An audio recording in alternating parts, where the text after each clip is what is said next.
कर दो अपना।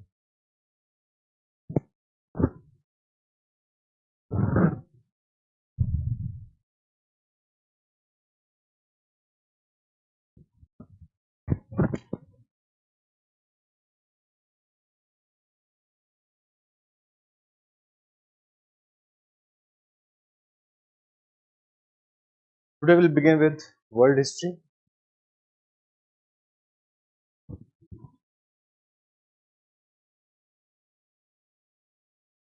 Okay.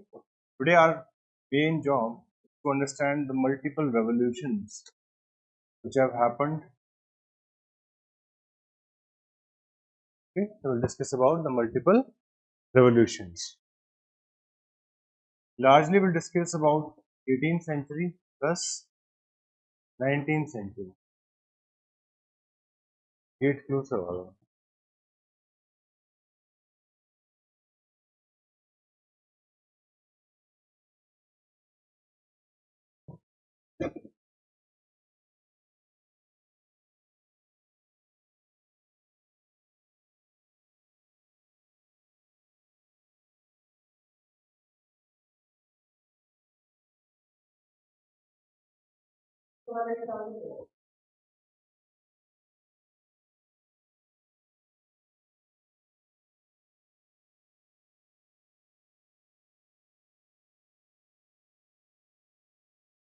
Actually, tragic event has just happened.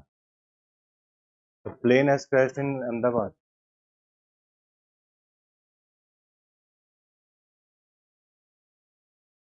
Call करो. Okay. हाँ. Okay. ठीक है ठीक. Okay.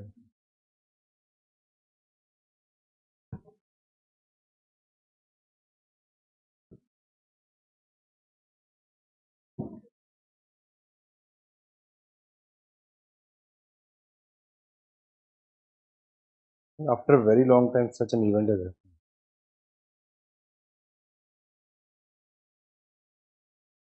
Anyway, so let us start with world history. Now, the first important topic that we have to understand is the rise of nation states. Look across the world, one thing which is very, very important is that how did we see the beginning of the nation states? Like in the modern India, we discussed about the rise of Indian nationalism. We discussed what is the meaning of nationalism. Nationalism is a sense of collective belongingness where a community feels what? That they have a common heritage and they have a converged future. That is the meaning of nationalism. There is two types of nationalism which you will understand from today. Nationalism is of two ways.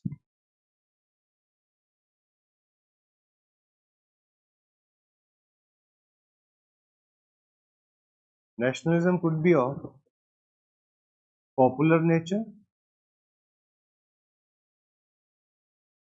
The nationalism which emerged in India, that is known as popular nature, a popular nature of nationalism, where people are responsible for the nationalism. But in certain cases, we can also have state-based nationalism. What's the meaning of that? State itself or the king himself becomes the symbol of nationalism. And in Europe, first we see the entry of state-based nationalism or what we call as nation state. With thoda sa different concept, it's little bit different concept. In general, we all of say that we always talk about popular nature of nationalism. But this is also important, state-based nationalism. Okay?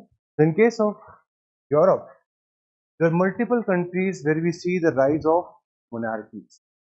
And this is what we're talking about 15th and 16th century. Okay, 15th and 16th century, some major countries are now going to rise. Again, we have to understand the factors responsible for that. The first factor responsible for that is feudal weakness. During the medieval era, we see the rise of feudalism in Europe. But by 15th and 16th century, the king were becoming strong. And these kings were now going to ensure that they have the maximum control. So, the decline of feudalism helped in the rise of nation state. You see the rise of new kinds of things. use of gunpowder, use of one longbow from English, and plus there was a war which was fought from 1638, from 18 to 1648. This is known as the 30-year war. See, all of them effectively were responsible for the rise of the monarchies in different countries of Europe. Why do we see the rise of monarchy? Try to understand this. Why do we see the rise of monarchy? Number one, decline of feudalism. Feudalism means where the political power is divided.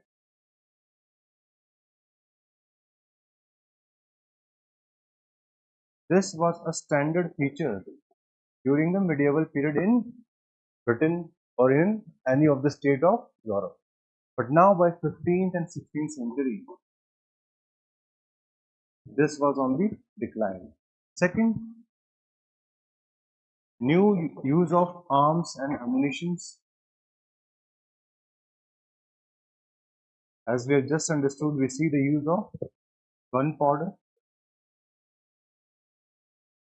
we see the use of new kinds of weapons. Plus, in many cases, the concept of standing army came. Standing army means, yes, active army which is under the control of the king himself. It does not require the support of feudal lords. Why were feudal lords required? They used to provide n number of services to the king. But when by the 15th and 16th century we see their decline, it led to the further increase of monarchy. One more institution which was very strong in Europe, that was church. Church was a very strong institution. But by 16th century, this also started declining. Church started declining. Why? There was rise of Protestants. So there was a division of Protestants versus Catholics. And this was the major reason for the 30-year war. The 30-year war which was fought from 1618 to 1648, it was because the monarchies were divided over Protestants and Catholics. And when all of this eventually happened, led to the rise of certain monarchies. Monarchies in different countries, in France, in Spain, in Italy. Everywhere we see the rise of monarchy. And because now they do not need the feudal lords for fighting. If the method of warfare changes, the requirement of the people also changes. Like suppose previously if you needed 20,000 soldiers because they were fighting with sword, but now you have suppose only 5,000 soldiers but they have guns. Which one is better? Which one is better? Like if you see just from the military point of view. So naturally whenever new kinds of methods are going to come, it's going to have an impact.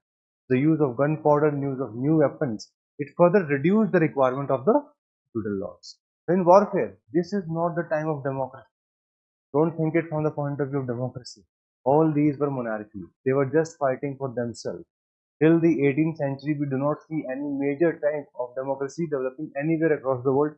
The only exception maybe it is England. Because in England, we see a rise of a parliament by 1688 after the glorious revolution. But in the rest of the countries, democracy was not there. That's why all these monarchies were trying to capture as much power as possible. And that's why these identities also developed. When a king rose, when a monarchy rose, they give patronage to certain culture, they are going to support it. This is how we see the rise of identities. Rise of English identity, rise of French, and the rise of Spain. Even later on, Dutch, etc. others. But these three were the most prime ones. English, French, and Spain. These three were the most important ones. In fact, there was few areas where we do not see any major monarchy. Okay? And the whole of the state was not representing the whole of the nation. Like in the case of We see the rise of Prussia, we see the rise of Austria, but there are more than 300 states in the case of Germany. There was no single king. That's why I have not written the word German. German unification, the rise of nationalism in Germany at the maximum level will have in 19th century. Same is the case with Italy also. In Italy, there was a small state by the name of Piedmont, Sardinia. So Italy and Germany were not powerful states at this point of time. The most important states were English, French, and Spain. In fact, Spain and later on side by side Portugal. So Spain, even later on we see the rise of Portugal. So these identities were responsible for the creation of nation state. Now tell me, what is the meaning of nation state?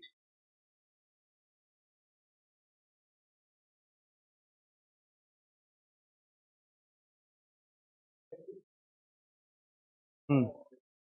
So if the cultural boundary and the territorial boundaries are same, that is known as nation state. Yes Aman, जब four batch एक बार start होगा तो notes वगैरह दिए जाएंगे, ठीक है ना? आपको कमेंट आया हुआ था. एंड द सेकंड नेम तो थोड़ा चाहिए, coding with success. So you are asking that the NCRT batch is free. Okay, starting from Monday, we're going to have classes for foundation, which will not be streamed on YouTube. It will be only on the portal of PW. Anyway, so are you able to understand this concept? Nation state. Now, these are the various states which will rise during this time. Okay, like if we see the case of Spain, if we see the case of Spain, here the key kingdoms, they were Aragon and Castile, and here there was marriage of Ferdinand of Aragon and Isabel of Castile. So both है ना, शादी होगी दोनों के बीच में. What will happen as because this became very strong, and that's how we see they were able to drive out the Moors who used to live there, and that's why they were able to unify Spain by 1479. Spain became a nation state. Just remember, ये हमारा बहुत important part नहीं है world history का. ये इतना important नहीं, यहाँ से कभी कोई क्वेश्चन भी नहीं आने वाला. बट जैसे ही मैं पढ़ाना शुरू करूंगा ना फ्रेंच रेवोल्यूशन, सबसे पहला क्वेश्चन आएगा सर फ्रांस कहाँ से बना, या स्पेन कैसे आया, या इंग्लैंड कहाँ से आया. तो ये उनकी बस कहानी है. This is just a story to understand from where do we see the rise of these important dynasties. So here, can you remember this? There was marriage of Ferdinand of Aragon and Isabel of Castile, and this is from here we see the unification of Spain. So Spain became a strong state after this. Thereafter, they controlled the nobles by eliminating them from royal councils. So nobles, they were given less priority. The forced conversions of Jews and moves to Christianity. So they started promoting only one religion, and what was that? Christianity. This is what was done by them. Okay, and those who did not believe in Christianity, they were tried, tortured, and even executed. There was no religious freedom as such, but it also helped in the rise of a single kind of an identity for the Spanish people. Where we are Spanish people, we are followers of Christianity, and our kings are Ferdinand and our queen is Isabel. This is how an identity got created for Spain, and slowly it's going to move forward. Let us see the economic impact. Okay, so yes, multiple places were there within the Spain. The two most important ones among them were Aragon and Castile. Aragon and Castile. These two were the most important kingdoms in the region of Spain. And when they had the matrimonial alliance, like you all of you remember, जब हमने ancient में बात किया था बिम्बिसार के बारे में. Bimbisar, what he used to do? He used to have the marriage alliances, right? So this is how he created a strong Magad region. Logic is same. Yeah, here only the names have become a little bit different. We have Bimbisar, they have Aragon. Yeah, so only the names are going to change. The concepts are going to stay same. There are other states, but they started occupying them. Like, you don't have to go into the history of Spain. It's not required. It's just for the beginning of the starter. How do we see the emergence of nation states? A little bit of idea should be there. Okay, from 15th and 16th century, there was emergence of nation states. What could be the plausible reasons responsible for that? We have discussed that. Decline of feudalism, number one. Rise of monarchies. Why? By amalgamation of the resources. Like in this case, the Aragon and Castile, they came together. And then they started with the consolidation phase, and they gave the whole support was now given to Christianity. In fact, after this, the Spanish became strong. In fact, the Columbus he was sent, and this was led to the discovery of Americas. Even they conquered Inca and the Aztec empires, and they brought wealth from there also. All those kinds of things started with this. Plus, if we see England, in the case of England also, there was conflict with the House of York and the House of Lancaster. And finally, there was victory of Henry Tudor, and this started a new monarchy in the name of Henry the Seventh. Then they had the marriage with the Elizabeth of York. Again, same story everywhere. So it was the merger of the strong and powerful kingdoms, and this is how they established a strong monarchy. And this monarchy is now going to become the symbol of strength of the people of England. And that's why I said there are two types of nationalism. One, state-based nationalism, where state is made first and then the nationalism increases. Like today, if you go to UK, they celebrate their king and queen. But in India, we do not even understand this concept. Because we say that we, the people of India, have created the Indian Union, or we have created our constitution. So in our case, we believe in only one thing, that we have the sovereignty. But if you go to Britain, Parliament has the sovereignty. So that's the only thing you have to understand. Everywhere, whatever kind of structure is there, it depends upon their historical evolution. Yes.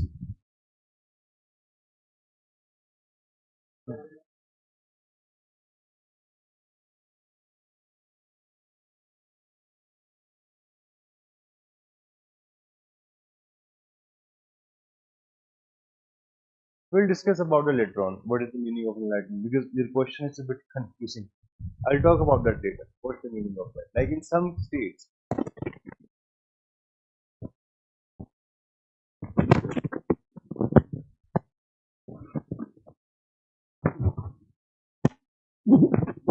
states, we see that they're going to the right of absolute monarchy, where the king will become too powerful.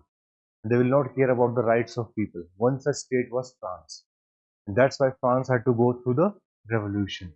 But in the case of England, the monarchy was relatively more liberal. And that's why here we had this glorious revolution. So as such, there was no big revolution as such, with respect to which will create violence in general. So we'll talk about all those topics later on. But first, just understand this one thing. Are you able to understand? Do we see the rise of Spain? Yes. The second country which will become strong is England. Alright? Just even if you forget these names, it will not matter for our examination. This is just taken from the NCERT and extract to give you this broad understanding that nation states were becoming strong in the region of Europe. Why were they able to come and colonize us? Can you now understand this? Why were they able to colonize us? Because they were having this feeling of nationalism. They were having this concept of nation state. In case of India, we would see the beginning of the Mughal Empire. The Mughal Empire was not based upon the idea of Indianness. It was not based upon the idea of Indianness. It was based upon their own model of sovereignty. But in this case, the identities are now becoming true and clear and as per their own culture. Like in their case, English culture became prominent. He abolished nobles' private armies. That's what I told you. Whatever nobles they used to have army, that was also abolished. And more importantly, they used merchant class and minority nobles to pass laws, created star chamber to try rebellious nobles. If anybody created any kind of nuisance, that noble was given punishment, and they gained the right to collect taxes also. They started developing their diplomatic ties also across the world. Okay, and the key figures, as you just discussed, from Spain we had Ferdinand of Aragon and Isabel of Castile. In case of England, it was Henry VII. Okay, then the third country which is important is France.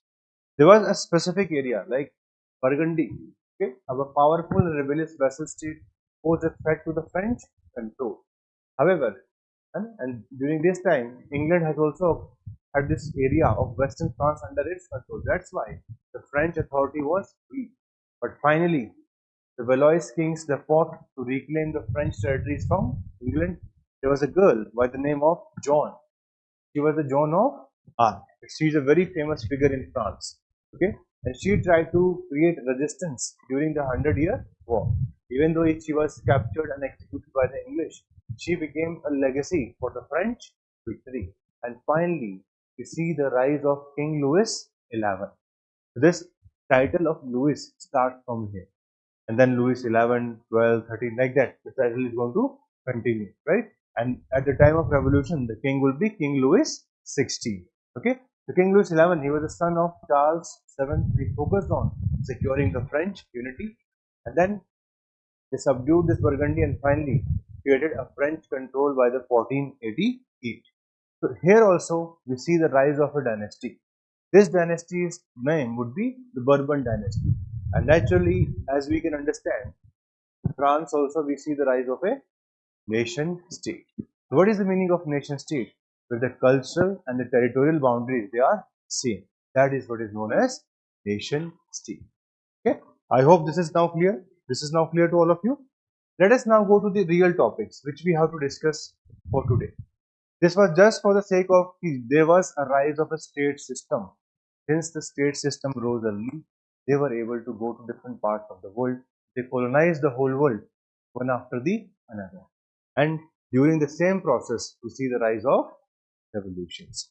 Let us now understand a little bit about why did these revolutions begin? What was the process for that? Let us see. One of the most important events in the history of Europe is known as scientific revolution. Scientific revolution arose in 16th and 17th centuries. Okay, 16th and 17th centuries. What's the meaning of scientific revolution? Scientific revolution means that everything that was being explained in the world now was to be based upon the idea of rationalism, empiricism. Focus was on understanding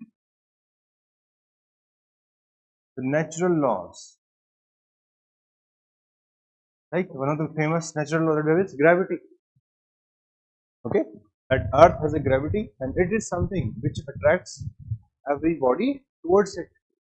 So when we discuss about scientific revolution, there's a beauty of this scientific revolution that now everything which has been previously explained by church would now be explained on the basis of rationality, on the basis of truth, not on the basis of faith. Like previously there used to be this famous idea that Earth is the center of the world. This is known as the geocentric model of the existence.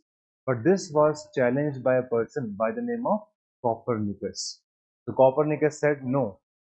Okay, so Copernicus said sun is the center of the, that's the centric. This is known as heliocentric. Okay, this is known as the heliocentric model, which say that sun is the center of our solar system. Now, more importantly, there were multiple people who gave their life just to prove these things. There was a person by the name of Bruno. He was in Italy. He also said the same thing like Copernicus. And he was given some days to accept his mistake of life. Otherwise, he was going to be burnt alive. So Bruno said, I'm saying the truth. But the church did not listen. This person was burnt alive. So when church realized that its supremacy is coming into question, why? Because we see the rise of science. It started giving punishment to all those people who are now involved in the scientific revolution. Like one of them was Bruno. Copernicus did not even publish his ideas because he was afraid of church. But slowly, with the period of time, we see the rise of multiple personalities. Like Newton was one of them. Newton was the one who gave the laws of motion. Similarly, we had John Kepler, who gave the laws of planetary motion. There was a person by the name of Francis Bacon, who said that we should focus on analysis. So, since now everything was now to be seen on the basis of cause and effect, it changed the perspective of the world. It changed the perspective of the world. That you don't have to accept everything which is said by the church. You can also think for yourself. Just see the cause and the effect. What is science? Science is nothing but the relationship between cause and effect. That's what this is. That's what this is all about. So, when the scientific revolution became very strong, it was responsible for the rise of these kinds of ideas. Rationality, empiricism. You understand the meaning of empiricism? It should be on the basis of facts. Decision should be on the basis of facts, observation, empirical evidence बोलते हैं ना? Where is the empirical evidence? Empirical evidence means you should have the facts. हवा में बातें नहीं कर सकते. So rationalism is like reasoning. You can reason out many things even without the facts. But before taking the final decision, you should take into consideration empiricism. Empiricism. Okay. So both are important principles. Okay. And at somewhat they also have this, you can say, a point where there is intersectionality, where they are linked with each other. These are the kinds of ideas which became famous during the scientific revolution. Like what was done by Newton. Newton has proved specifically that the world is working on the basis of these three laws. Similarly, same thing was done by John Kepler. Like this, what we understood, that the world was now looking towards a big change, a scientific revolution. This idea of rationality is going to eventually be utilized by the thinkers of enlightenment.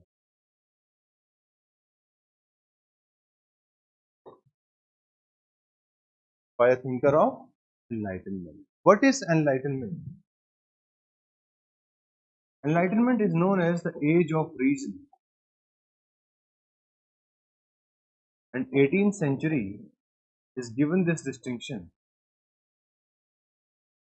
18th century is given this distinction that this was the age of reason. There is a German philosopher by the name of Immanuel Kant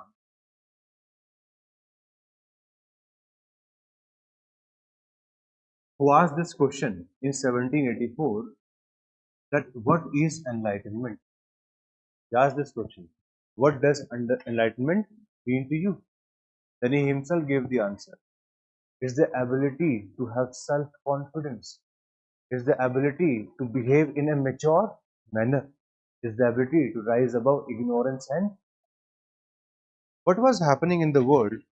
The whole world was accepting the kind of political ideas which did not make sense. The whole world was accepting a society which was unequal. The whole world was accepting an economy which was controlled by few. The whole world was accepting a religion which was not having any kind of scientific basis. These thinkers, they started challenging these kinds of ideas on the basis of rationality. What kind of polity was there in the world at that point of time? So please try to understand. If you see the polity of 17th, 18th century in Europe, it was based upon the concept of absolute monarchy, meaning everything was controlled by the monarch. Plus, they were despotic in nature. What's the meaning of despotic? What's the meaning of despotic? There was no separation of power. All three powers, executive, legislature, and judiciary, they were now exercised by the king. It was a kind of despotic power. Now, the biggest question was this: till which extent we are going to accept these kinds of polity? There was a famous philosopher by the name of Rousseau. Rousseau was a philosopher from France who gave this famous this theory of social contract. Okay, this idea of despotism or the absolute monarchy was based upon the idea of divine rights. You understand the meaning of divine rights? Throughout ancient part of India as well as the medieval part of India, the ruler kept on coming up with divine rights. What is the meaning of divine right? That I have been made king not by the people. I have been made a king by the God. But जब सीधा भगवान के ऊपर जाओगे तो फिर बीच में लोगों को जरूरत क्या? This is the concept of divine rights. But Rousseau said, no, this is not how it is. He said there is a social contract between you and us. If you're going to govern us ethically, if you're going to take care of whatever is the requirement of the society, like general law and order, peace, development, till that time only you can stay in power. Otherwise, we have the power to remove. This is the theory or the theory of social contract. That's why the whole kind of political system which was there in the world was now being questioned by the new ideas. And that's what Immanuel Kant said, rise above ignorance, rise above immaturity. Don't be so immature that you can accept these kinds of political system based upon absolute monarchy or based upon despotism. This is the kind of questioning which was being done in the 18th century. It did not end here. Even the society was also questioned. The society which was there in the world, it was based upon the system of privileges. Certain section of the society were given more privilege than the others. Like giving you an example of France. In France, the whole society was divided into three parts. The first part was known as clergy or the religious people. Then there used to be nobility, and the last was known as the third estate.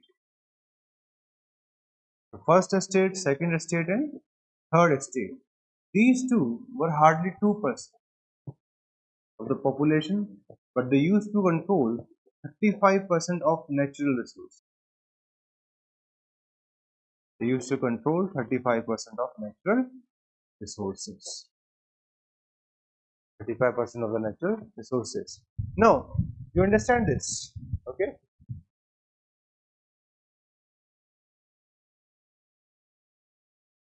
Now, third estate, it was the remaining 98% of the population. All the privileges were given to the first two estates. What's the meaning of privileges? Like clergy, it was having control over 10% of the land of France. It was a very big privilege that you can control land. Second big privilege, they can put tax on the peasants. There was a tax by the name of tithe. Okay, this was now extracted by them from the peasants. Similar thing goes for the nobility. All the states offices, all the big government jobs in France, they used to be taken by the nobility.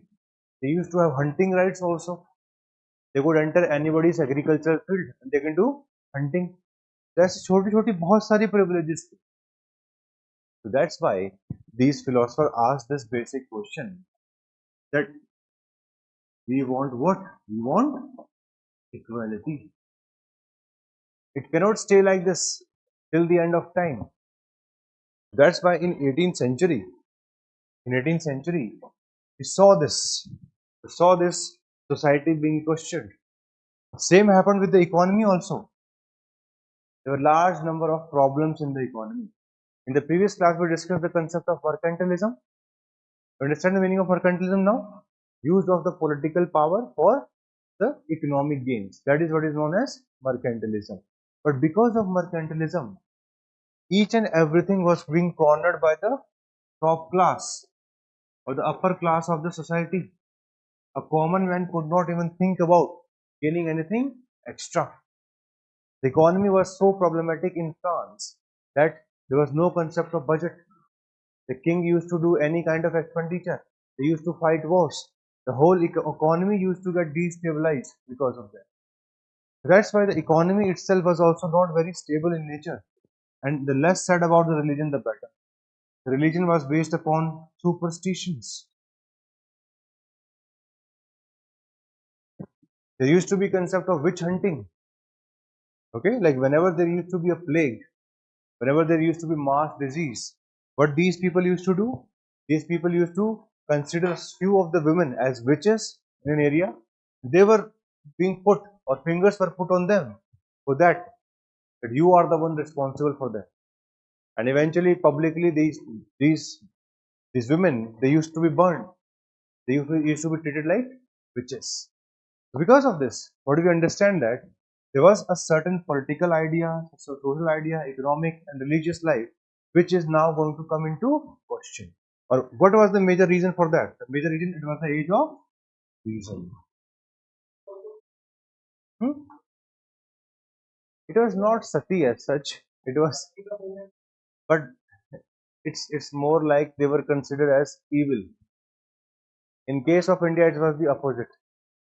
Sati is the word which is used not for the witch hunting. Sati is the word that if you have to be chaste, you have to sacrifice your life because your husband has died. And since you are having that relationship for the next many janams, we do not know, no? Girls were prepared for that. Many did it voluntarily also. Like when Akbar came out with social reforms, Akbar used to say that only those who voluntarily want to commit sati, they should be allowed. Forcibly, it should not be allowed. But there is a very big difference. Here, in case of India, it was very different. It was more of a social custom which was ensuring a kind of break in the lineage. The major reason was economic. In case of sati also, here there is no logic. Logic is they used to believe in these witches. They used to believe in these ultra supernatural powers, and that's why the church used to demonstrate that we are going to now save you. Whatever it is, like you can call it anything. It is just a way of dominance. The church was dominating the religious life of the people by not telling them the truth. They could have easily said that we are not we do not know. But if church would say I do not know, what would people say? We have faith in you, कुछ तो बताना पड़ेगा ना, किसकी वजह से हुआ है, how why is this disease etc spreading in our area? They had to blame someone. This is how the n number of things were happening. What we need to understand is this, that these kinds of problems, challenges which were there in Europe, and once we see the beginning of the scientific revolution, they were getting questioned. Do you remember our preamble? पढ़ा अपना preamble? From where did these ideas came? And all these ideas initially were part of enlightenment. Like today, we have a polity based upon which kind of idea? A polity is based upon which kind of ideas? Democracy, republic, rule of law. Yes, these are the ideas which we have, even socialism, etc. Anyway, so these kinds of ideas developed in 17th and 18th century. Similarly, society. What kind of society are we trying to create today? Society based upon what? Privileges or equality? Equality, which has freedom of speech and expression, which has right to freedom. All those kinds of ideas emerged during the 17th and 18th century. Then it's about economy. Previously, economy were built upon the idea of mercantilism. Freedom of profession was not there. Only the king, only the guilds, they could decide who can do what. But today, all of us, we can decide, like all of you have decided you want to appear for civil services. You have this choice, but this choice did not used to be there previously. Similarly, with respect to religion, religion should be based upon a little bit of scientific ideas. Even though it cannot accept all the scientific ideas, otherwise there will be no religion. But at least it should not promote superstitions. Like in case of Europe, when you're talking about the witch hunting, it's a superstition. N number of superstitions are there everywhere. Like when a new car is taken by a family in India, and a nimbu and mirch, and suddenly they do not trust the brakes. They do not trust the outer body of the car. They trust that nimbu and mirch, or the lemon and a green. That chili that can take care of everything. What is that? That is the superstition which is there. And everybody is having superstitions, little bit of this or that. But at least it is an individual level. It should not affect a whole. Religion should not promote unnecessary level of divisions in the society. Like in our case also, when we are trying to reform ourselves, when we're trying to reform our society, we have to also reform our religion. Because one way or the another, the caste system in Hinduism is affecting the nature of society long ago, and it is continuing like that for a very long time. That's why in the 17th century, 16th century, we had the scientific revolution, and in the 18th century, we had the age of enlightenment. Few people whose name you can just remember for now, later on we'll discuss a lot about them. Like the most famous person, okay, is Rousseau. Okay, Rousseau. Second famous personality is Voltaire, and then you also have a person by the name of Montesquieu. All three from France. In England, there was a person famous by the name of John Locke. John Locke is considered as the father of liberalism. He said that there should be liberty in the society.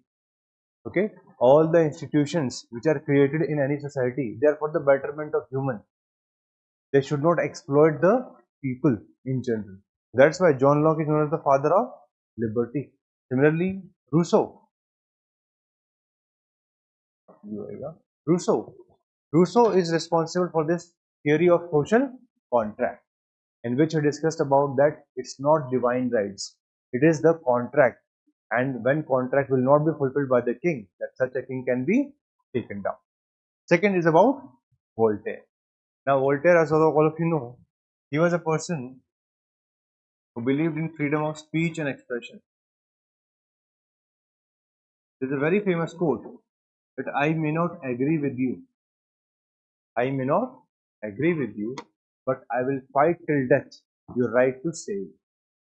That means he believed in freedom of speech and expression. And most importantly, Montesquieu.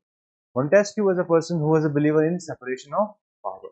When you read polity, he is one of the first person which is introduced in the class, Montesquieu, because he believed in separation of power. All the modern democratic systems, they are based upon the ideas of Montesquieu. Whatever ideas we have in our preamble is nothing but these are the ideas given by these revolutionaries. These ideas have affected the whole world. Okay. So as all of us have understood, the two fundamental things which affected the course of world history. First was scientific revolution. Scientific revolution. What was done by scientific revolution? Okay. What was science? Isha, you're asking about empiricism. Means decision should be based upon facts and data. That is what is known as empiricism. Okay. That's the meaning of empiricism. Anyway, let us now understand. So, first was scientific revolution, which questioned the basis of the knowledge. What is done by science? It questions the basis of knowledge. The knowledge which was given by the church, it was based upon faith. It was not based upon reality. Now, whatever knowledge to come into the world is on the basis of certain scientific principles. Scientific revolution plays a very important role in promoting rationalism, in promoting empiricism, and in promoting the concept of natural laws. The same thinking, when it was applied in different parts of life, it led to generation of new kind of ideas, political, social, economic, as well as religious. Political ideas like democracy, republic, rule of law, separation of power, society based upon equality, freedom of speech and expression, all those ideas. Economy based upon the latest free market economy, which is today known as capitalism. The capitalism idea also rose. Who is the person responsible for that? Adam Smith, right? He is considered the father of the modern economics, right? Because the capitalist economy is linked with Adam Smith. And finally, religion. Religion should be based upon new ideas. Religion should be promoting humanity. Religion should focus on peace. Religion should not promote superstitions. So all these ideas, they are nothing but they are known as enlightenment. Whenever anybody asks you what is the meaning of enlightenment, enlightenment is the age of reason, okay, which is a cultural and a political movement in Europe, and it promoted what? It promoted fresh political, social, economic, and religious ideas, which has shifted Europe from medieval to modern. We use the word modern. तब भी हमने discuss किया था day before yesterday. What's the meaning of the word modern? So the word modern or the modernity, again it is linked to enlightenment. So the new kinds of ideas which were erupting, that is what led to the beginning of enlightenment. So yes, enlightenment and revolution is something else. We'll discuss about. Revolution is more about a fundamental change. Like during the age of enlightenment, ideas emerged, but all ideas do not lead to action. There can be ideas which may remain in limbo for a very long time. Like all of us in India, we talk about equality, but do we have social equality? So social equality is something else. Political equality, majority all of us have because of our constitution. So if we see equality as a whole, when somebody says revolution, revolution means there should be fundamental change. Like if you say that India, for social equality, India needs a revolution. Why? Because till today we do not have social equality. Revolution means there should be a fundamental change, and more importantly, it should be sudden in nature. दो ही criteria होते हैं to be considered as a revolution. Like when we call it French Revolution, why? Because the French Revolution was based upon the ideas of equality, liberty, and fraternity. But then large number of reforms were done to achieve these ideas. तो जो action होता है वो revolution है, और enlightenment is more about the ideas. The new kind of ideas which emerge, they are known as enlightenment. But necessarily जरूरत नहीं है कि वहां पर revolution हो. There is a famous quote by Immanuel Kant.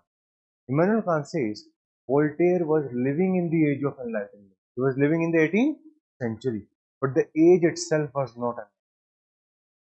The age itself was not enlightened. What's the meaning of this? This means that these ideas were there, but the practice was not there. So revolution are based upon practice.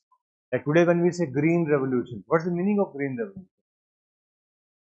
All of us have used the word green revolution. What's the meaning of green revolution? It means there used to be agriculture, which was based upon, suppose, sporadic irrigation, which used to be based upon previous varieties of the plants, right, or previous varieties of the crops, and there was very less application of pesticide and the other fertilizers. But after 1966, we see a revolution in India, which included what? Which included high yielding variety, use of assured irrigation, fertilizers, pesticide, new knowledge, support of state. When everything came together, eventually it led to green revolution, and it also increased our production drastically.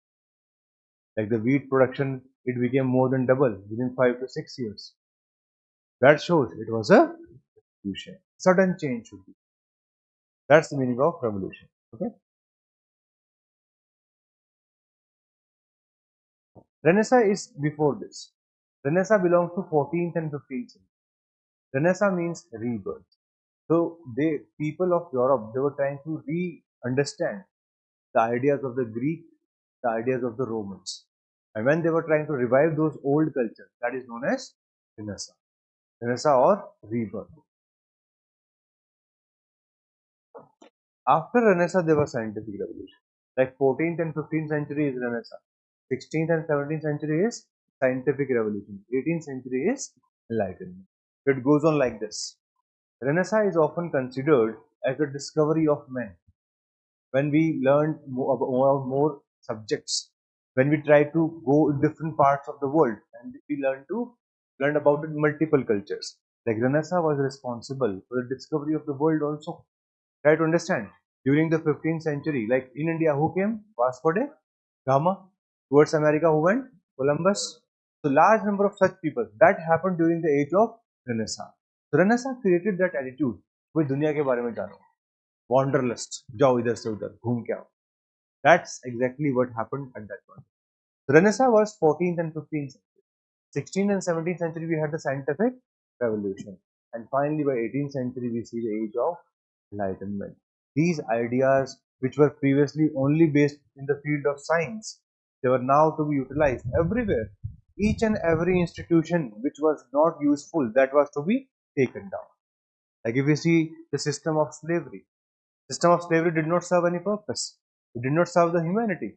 That's why that system became defunct. And by the early 19th century, you see the abolition of slavery. So there was some agenda, some practice on the basis of these ideas. Okay?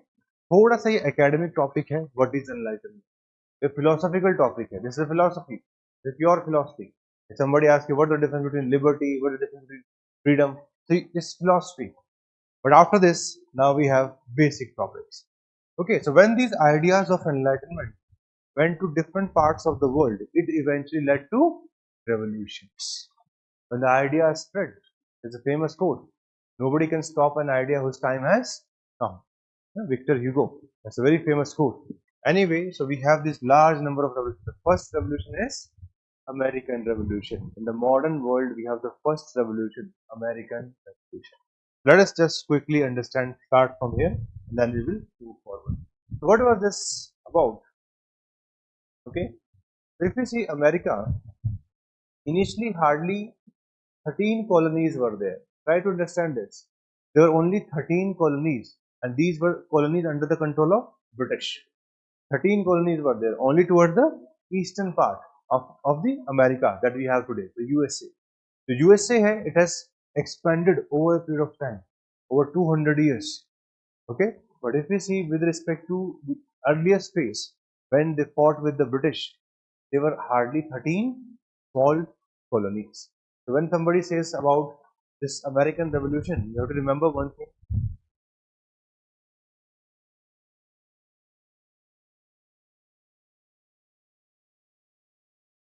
So what is American Revolution all about? So it's the war fought by 13 colonies versus their colonizer, and that was British. The war started from 1776 and continued till 1783. In 1783, a treaty was signed known as Treaty of Paris. As per this treaty, Britain recognized the independence of America. So if anybody asks you about the introduction, so what is American Revolution? The American Revolution was a war of independence fought by 13 colonies against British from 1776 till 1783, which eventually led to rise of an independent nation, that is America, which was recognized by the Treaty of Paris. So like this, you create introductions. Whenever any question is asked, just say introduction, create the. ठीक है, तीन चार knowledge खत्म करा, तीन चार facts, and we create the introduction on that basis. Now let us see why American Revolution happened. What were the factors responsible for that? Okay, let us try to understand this part also. So if we see English started creating these colonies in America starting from 1607. Okay, the first area which was established by them was known as Jamestown. So we see from the beginning of 17th century. With the period of time, by the mid of 18th century, we had 13 colonies. How many colonies were there? 13 colonies. And these colonies were enjoying good relationship with Britain. There was largely a good relationship with Britain. It was not like India. In case of India, what happened? Already people were there in this case, it was settlement from outside. Majority of the people who came to America, they were from Europe. Some of the slaves, they also came from Africa. That's why the manner in which America was getting created, it was way different than the way India was there. That's why we were having good relationship with Britain. With white people, same kind of level of consciousness was there. It was not like that they were second to the British as such, because they came from the same continent, same ideas, everything was same. But things started changing from 1760s. Yes, yes. People from the whole of the Europe, they migrated to USA. The white people went from there itself. They were having indigenous population, but that indigenous population was capitulated by them. They were killed by these people, okay, one after the another. So majority of the people which are there in USA today, they have this ancestry from Europe or they have their ancestry from Africa. These are two areas from maximum number of migrations have happened. Slave trade was also there. That's why many people came from Africa to America.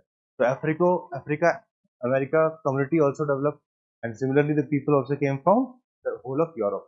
So this is how We see that English were able to create 13 colonies here by 1750s. The challenges began from 1760s.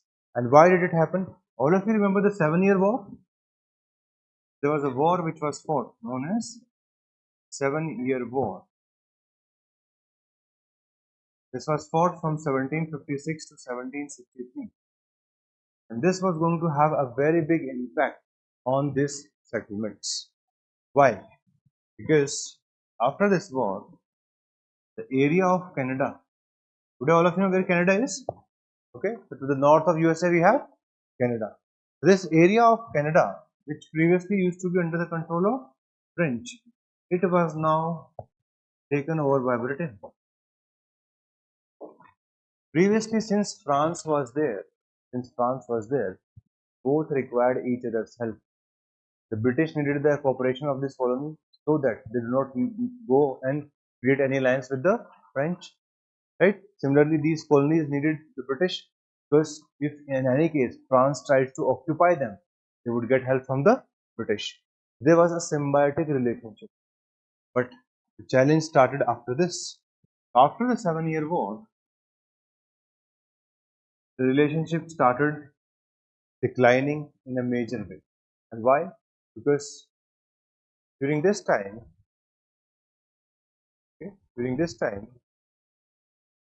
large number of changes were done by the British. Right? After 7-Year War, the British started putting large number of taxes. Like they put taxes on sugar. They created a currency act. Large number of acts were passed by them. They came out with the Stamp Act. They came out with the Townshend Act. Many acts were passed which started taxing the Americans in a major way. And that's why a major slogan came in known as no taxation without representation. What's the meaning of this? No taxation without representation. The British, they had a parliament which was there in England. The Americans had no representation in this parliament. And the people of America started saying, since हमारा कोई एक भी इंसान नहीं है वहाँ पे, you don't have even a single representative in England, how can you tax us? That's why they said no taxation without representation. This became a watchword, this became a slogan, and this eventually led to further more challenges. Like there is one major event which is known as Boston Massacre. Okay, in 1770, what happened? There was certain demonstration by the people. Okay, and at this point of time, there was a use of guns by the British soldiers. So many American people died. In 1773, we have this event which is known as Boston Tea Party. What happened in the Boston port? Effectively, there were certain ships of this East India Company, and Samuel Adams was the leader of this process. He went along with certain others and they threw these tea bags into the water. Why? Because the tea which was coming to America, this was now more and more tax was put on that. So because of this, it is known as Boston Tea Party. It is known as Boston Tea Party. Finally, the Parliament passed this Massachusetts Government Act. Under this, what happened? The governance of the Massachusetts was now replaced, and they were put under the control of a military governor by the name of H. Now the colony became furious. How can you take away self-governance from us over a single episode? So since the self-governance was now taken, okay, Administration of Justice Act, it also allowed British officials to charge with capital offences to be tried in another country or England. A large number of such acts were passed, which created lots of challenges between the relationship between British and the Americans. And in the end, it became the final challenge. In 1775, we see the beginning of small tussles coming in. And this is known as the Battle of Lexington and Concord.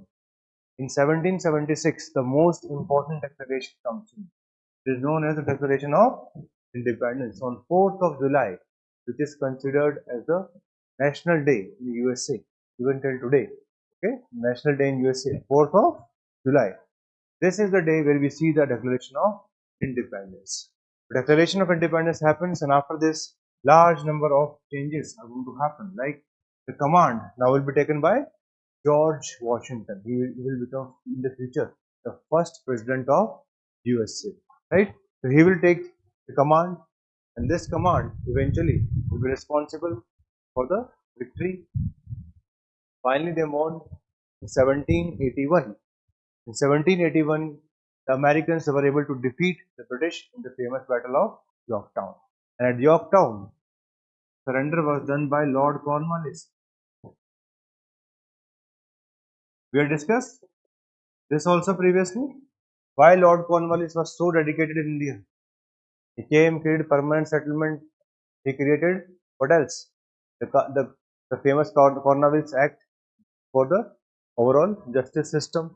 He was also responsible for what? Yes, civil services, police system. So when he came to India, he eventually is known as the father of the governance or the administrative setup. After losing one empire, उनके दिमाग में हमेशा वही चलता रहता था that I have lost one empire. I should do something else for the second one. Okay, this is how America eventually became independent. This war was very prominent, and more importantly, when the war started, help came from France. France was waiting for revenge. France was defeated in the 7-year war. They were waiting for the revenge. And this revenge eventually came, alright. And the most important ally was France. Later on, even Spain and Dutch, they helped joined France in aiding the colonies, furthering their own rivalry with the Britain. And finally, by 1783, everything was clear. In 1783, the Parliament decided that it was pointless to carry on the war. Lord North resigned as Prime Minister. King George lost control over the House of Commons. The new Prime Minister, Lord Rockingham, started the peace talks and eventually was declared independent. The Treaty of Paris was signed in 1783. This is what is known as American Revolution. So what was American Revolution all about? It was about ensuring that whatever social, political, economic and religious system that they were having, they wanted to preserve them. These people of America were already very forward in compared to any other colony in the world. So that's why they were not going to stay down for a very long time. Think, compare करके देखो. Like try to see the comparison. See the case of India. In India, the USA, the British, they started capturing territories from 1757. When did we see the rise of nationalism?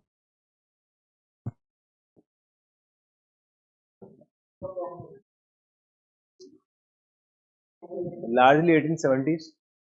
That's the phase which we say. कितना साल लग गया? 120, 125 साल लग गया. What happened in case of America? 1760s तक सब बढ़िया चल रहा था. 7-year war in 1763. And by 1776, they declared the war of independence began formally. So 13 years lage, hardly 13 years.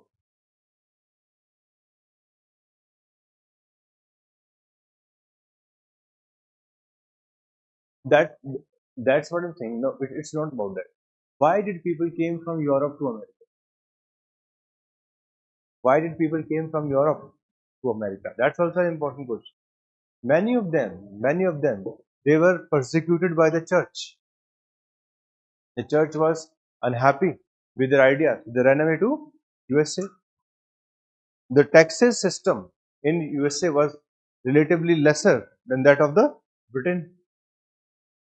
There were large number of wars which were being fought on Europe. People came to USA not because they wanted to enjoy the free world. They came under large number of restrictions.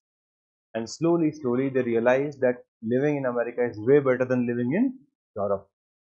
But when British started changing the policies one after the another, they started putting taxes from 1763 onwards, and that created the issue which eventually led to the American War of Independence. There's a very famous statement. The statement says that these people were naturally awakened. Why they were naturally awakened? In case of India, the British had to give us education, they had to give us the English language. Then we'll see somewhere the rise of nationalism. These people were already aware about English. They were aware about the ideas of enlightenment. Okay, so it's not like that. It's not like that. Like there was a person by the name of Thomas Paine. Thomas Paine wrote Common Sense. Common Sense was an article which was written during this time. And he said it is commonsensical for the Americans to separate from Britain. Why? Because the Britain are now trying to exploit us. So in a way, this society was already awake, and an awakened society was not going to keep silence. In case of India, we were not awakened, we were not one, but in their case, the situation was completely different. This is the episode which is known as American Revolution. ठीक है, थोड़ा बहुत समझ में आया? At least कहानी तो समझ में आई कि मोटा मोटा किस तरीके की है. ठीक है, that is what you need to remember. Alright, okay, चलिए अब आगे देखते हैं.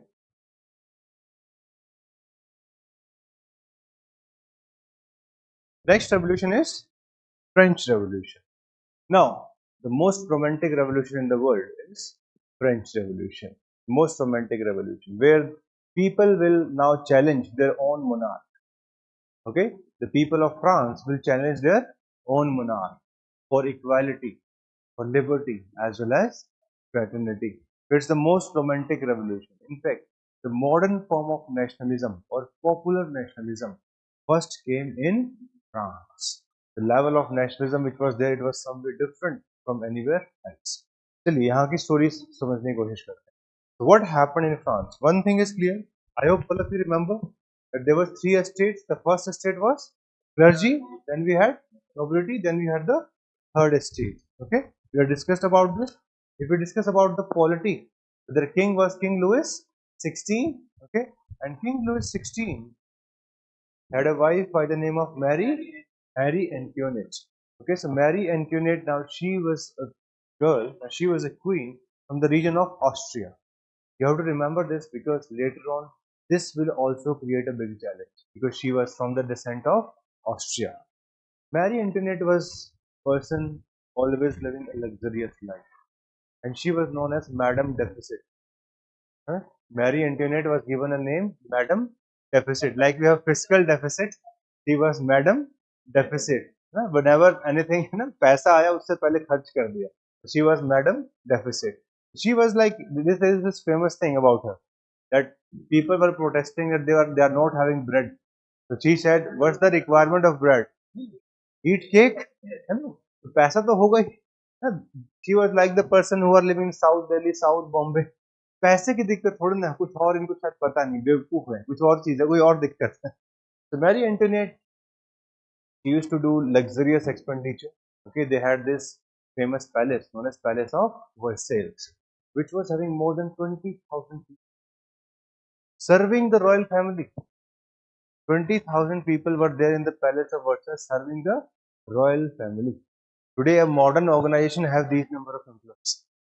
And in those times, it was not about production, just serving the king and their family. That's why, if we talk about France, the kind of political, social, economic, and religious system which was there in France, it is known as ancient regime. Okay, the word used for that is ancient regime, meaning a polity based upon what kind of ideas?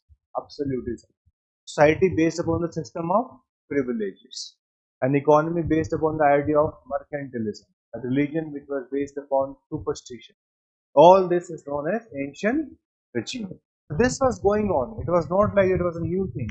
Okay, this was going on for a very long time. But now things were falling apart. Okay, things were falling apart. In fact, in this regime, the biggest challenge was taxes were being paid only by the third estate. Taxes were being paid only by the third estate. And among the third estate, the largest number of population was that of peasants. In fact, 80% of their income was taken as tax. 80%.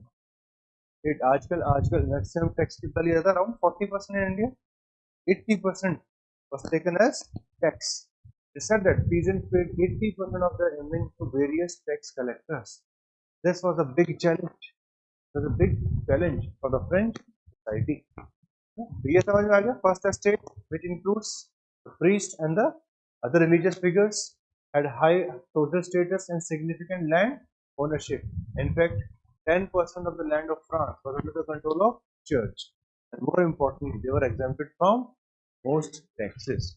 Second comes the second estate, which includes aristocracy and the other feudal lords enjoyed privileges and exemptions from most taxes. Last, the third estate or the common people. They were the one which includes peasant, middle class, urban workers. They were given the different kinds of taxes like ale, ale, tobacco tax, other tithe. And this was to support the monarchy and other states, and they lacked political power and social mobility. France was now facing a big challenge. Okay, in the 18th century, France was facing a big challenge, and this was going to eventually go towards the revolution. Yes.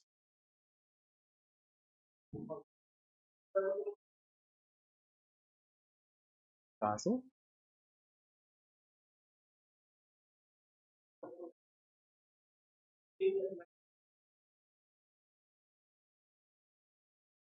As such नहीं, ऐसे there are no taxes. Taxes were not there. सीधी बात है, कहानी खत्म. Autonomy was given to clergy. Autonomy was given to the aristocrats. Only the common people are now paying taxes, one way or the another. तो यही सबसे बड़ा challenge था. अब देखो इवेंट्स देखने की कोशिश करो. By 1787, France was on the verge of bankruptcy.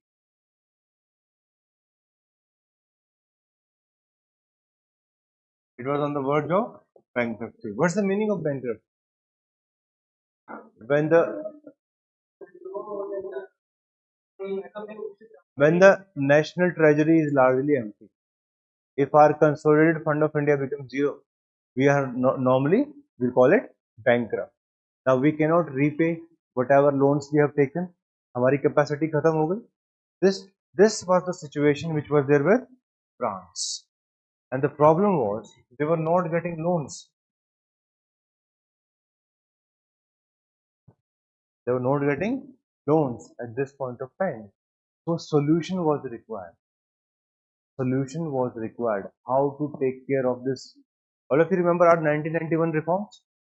We were having hardly gold for 3 weeks. 3 week का हम import और कर सकते थे. उसके बाद हमारी कहानी क्या होने वाली थी? खत्म. So what was done by India? India went to IMF. Went to IMF. Then we did restructuring of our economy, and side by side we also got loan from IMF, which was utilized for the normal import as well as export purposes. And within 10 to 12 years, India became a strong open economy. And today we have one of the highest forex reserves. We are among the top 5 with $600 billion. That's what we have. So, what did we learn in 1991? We learned one thing. Number one, whenever there is a requirement of reform, those reforms should be done. Number two, political class have to take the decisions correctly. They have to be responsible. Like in case of India, P.V. Narasimha Rao and our beloved finance minister, who later on became the prime minister, Manmohan Singh. All of them that took decisions collectively. Parliament stood by them. But in this case, you will see something else. Okay? Now, if France is on the verge of bankruptcy, how can revenue be increased? There was only one method, and that is putting taxes. There's no other way. In those times, there was no PSU, you can sell it and you can get money.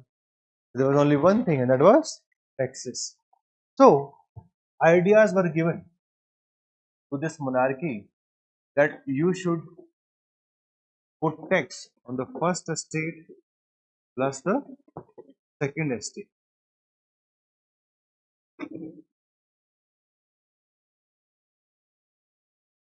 That was the only way. That was the only way. Then we can sustain. The king thought, okay, let me do it. In 1788, king tried to put taxes on both of them. King tried to put taxes on both of them. But this did not work. Why?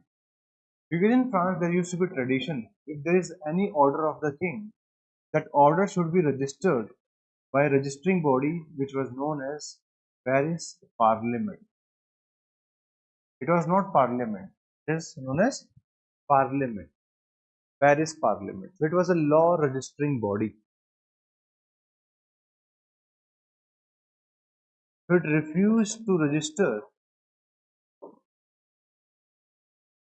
the order of the king. This Paris Parliament gave an idea to the king that taxes can be increased only by one body, and that is a state general. A state general, it was the parliament. Okay, a state general, it was the parliament. All right.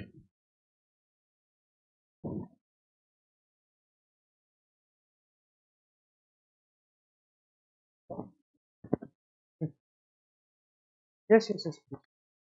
Take care. वैसे heat wave इतना चल रहा है. So, a state general.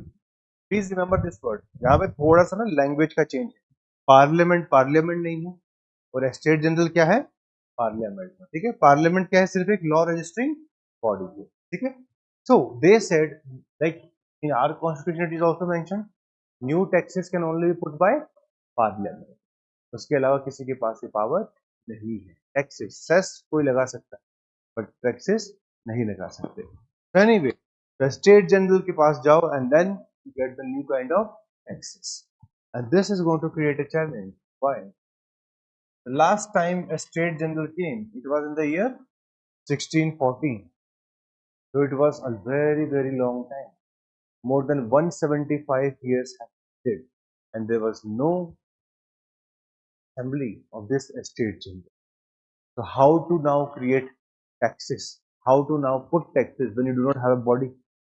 In fact, this Paris Parliament, it was the body of aristocrats, the second estates, and on purpose they had given this suggestion. If this king, in this case we have the king, King Louis XVI. If King Louis XVI would have been strong, he would have called all the members of Paris Parliament to his court, and then punishment would have been given to them, and suddenly all the taxes would have been passed. But this was a very weak king. और week इंसान की सबसे बड़ी दिक्कत क्या होती है? ठीक है, ये भी करके देखते हैं. So eventually he summoned this state general. Elections were held, and then this state general came for its meeting in May 1789. Till now everything is normal. Till now everything is normal. Economic bankruptcy is there. All that the king took a decision that I will put taxes on the rich people. They had that fought large number of wars plus madam deficit. Again, everyone, extravagance was the biggest issue. The king was not having a separate income from the state. State's resources were used by the income. The resources of the king were used by the state. There was no differentiation. There was no concept of budget. Budget is a French word, but they were not having any budget. तो कुछ भी नहीं था इनके पास में. Random कहानी चल रही थी. कुछ भी जो मन में आया इकोनॉमिक्स में कर देते. बट चीजें चल रही थी किसी तरीके से. More than 50% of the revenue was used for payment of interest. So they were already in debt trap. The disaster was waiting to be happen, and it eventually happened by 1787. अब जब बिल्कुल bankruptcy सर पे आ गई, at that point of time they had to take some decision, and the decision was taken by the king to let us put taxes on the first and the second estate. But when he tried to do so, it was stopped by Paris Parliament. They said, go to Parliament. Their Parliament was known as Estate General. But try to understand why Paris Parliament said that go to Estate General. This also has a logic. In their Parliament, there were three houses. First house belonged to first estate, second house to second estate, and the third house to third estate. And every house used to have only one vote. It is not like today we have Lok Sabha, this many members, Rajya Sabha, this many members. If there is a joint sitting, okay, then who is going to have the supremacy? It is Lok Sabha, right? But in their case, there was no issue of joint sitting. Joint sitting cannot happen. Like in constitutional amendment, Lok Sabha's power is equal to Rajya Sabha. Exactly, that's what we read in polity. So here also it was like that. Three houses, all of them were having only one vote. The first and the second estate always used to be on the same. So it does not matter. It does not matter what is the opinion of third estate. The victory will always be of the upper classes or the upper estates. That's why Paris Parliament said you should summon the estate general. But when they came in 1789, would they accept this previous tradition of 1614? That was also a big question. The number of people in the third estate, they were doubled, around 608. They were doubled. Normally there used to be members around 300. But before election this time, there was a finance minister by the name of Necker. Necker was a visionary person. He knew that in the future they will ask for joint. So he increased the number of people in the third estate. Total number of members of the first and the second estate were around 588. Suppose if a joint sitting happens, who will win? Third estate. By numbers? But this was not the rule. That's why when first meeting happened, 17th of June, two demands were put forward. They said, we will have joint sitting, number one. And number two, one person, one vote. By listening to this, first and the second estate, they went to coma. They went to coma. They realized, ye kya ho gaya? Now the revolution will pick up pace.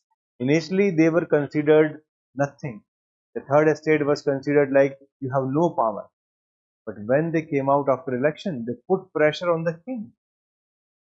And again, the king was weak. King was weak.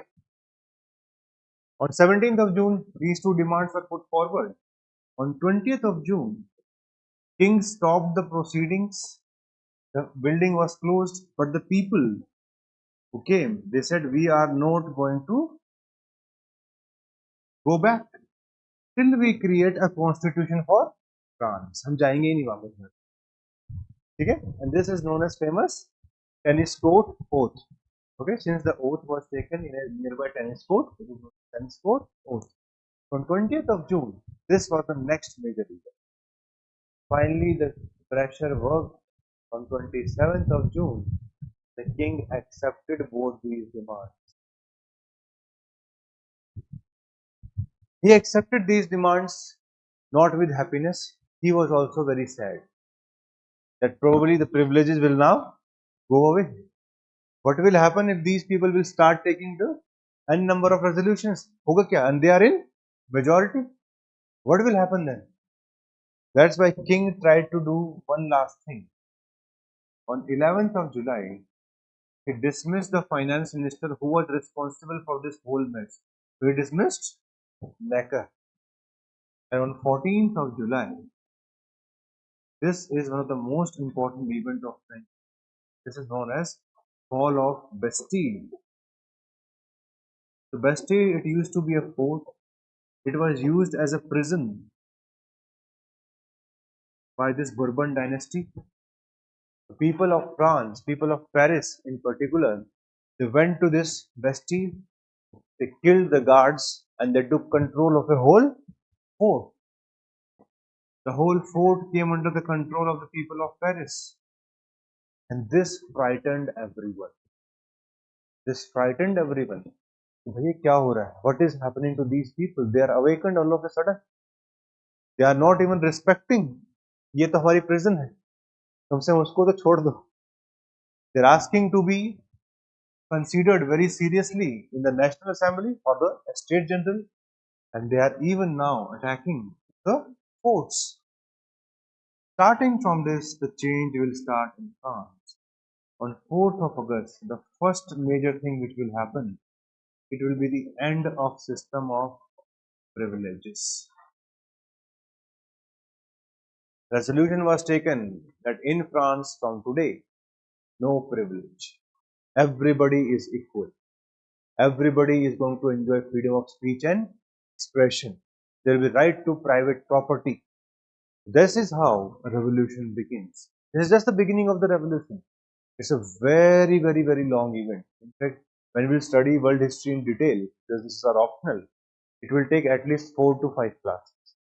Because French Revolution is not a small topic. It's a very long topic. There's so many turns and twists here and there. This is just hardly we talked about 2 months, 2 to 3 months. We will talk about 10 years.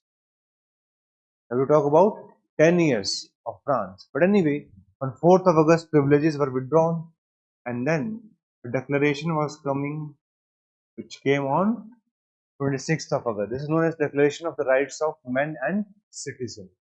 And as per this declaration, finally, fundamental rights were now given to people of France. Okay, this is how we see the beginning of the French Revolution. This French Revolution started because of which factor? Because of economic challenges, as well as inadequacy of the king to resolve the issue. And overall, later on, what happened? Issues started with that, but the people started with challenges, and they dismissed the privileges. This is what is known as French Revolution. After this, after the Declaration of Rights, they will frame a constitution. This constitution was fairly ready by 1791, but again a challenge came. The King of France, King Louis XVI, tried to run away from his own country. He was trying to run away to Austria. ससुराल जाने की कोशिश कर रहे थे कि यहाँ तो कोई इज्जत कर नहीं रहा है. There's one place where everybody is going to respect me, है ना? और वो क्या है? ससुराल. The king was now trying to run away. So since king was now trying to run away to Austria, he was not successful. Border पे पकड़ा गया. ठीक है? He was caught and he was now taken from the border. He was taken back to Paris under national shame. Shame on you! You are a king of France and you are running away. In fact, he was running away by wearing the attire of a woman. Baba Ramdev की तरह. ठीक है ना? He was running away in the attire of a woman. This is why the things are now going to become even more challenging. The people of France will say, hell with this kind of a king, we are now a republic. Forget about monarchy, now we are a republic. हमें चाहिए ही नहीं ऐसा king. In 1792, France was declared as a republic. And in early 1793, king was executed. He was given death sentence. Okay, so this is going to start a phase which is known as Reign of Terror. So in France, we see a phase from 1793 to mid 1794, which is known as Reign of Terror. Why did we see the Reign of Terror? Because when such kind of modern ideas, equality, liberty, fraternity, common people targeting the king, common people targeting the church, when this was going on, the rest of the countries of the Europe, they were also afraid. कल को हम भी जाएंगे. आज तो सिर्फ France में चल रहा है, कल हमारी बारी आएगी. Because the people will learn from them. They will also demand for the similar kind of rights.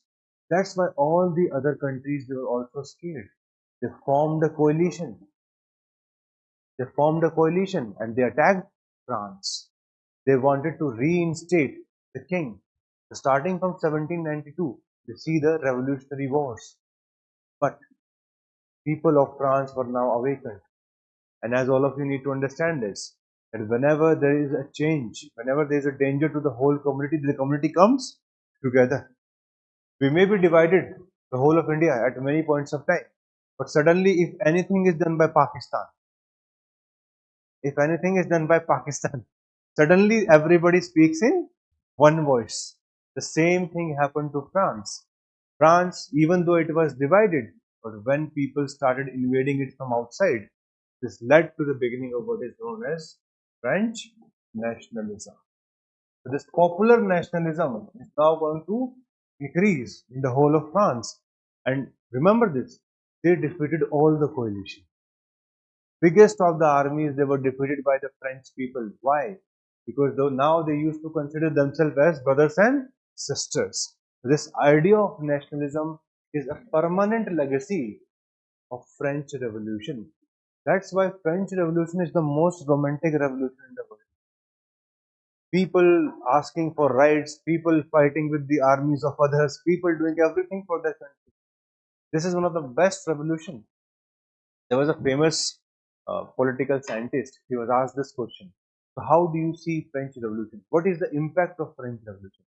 He said the impact of French Revolution on human history cannot be ascertained because it's too soon. What this French Revolution will eventually lead to, you have to wait for 200, 300 more years.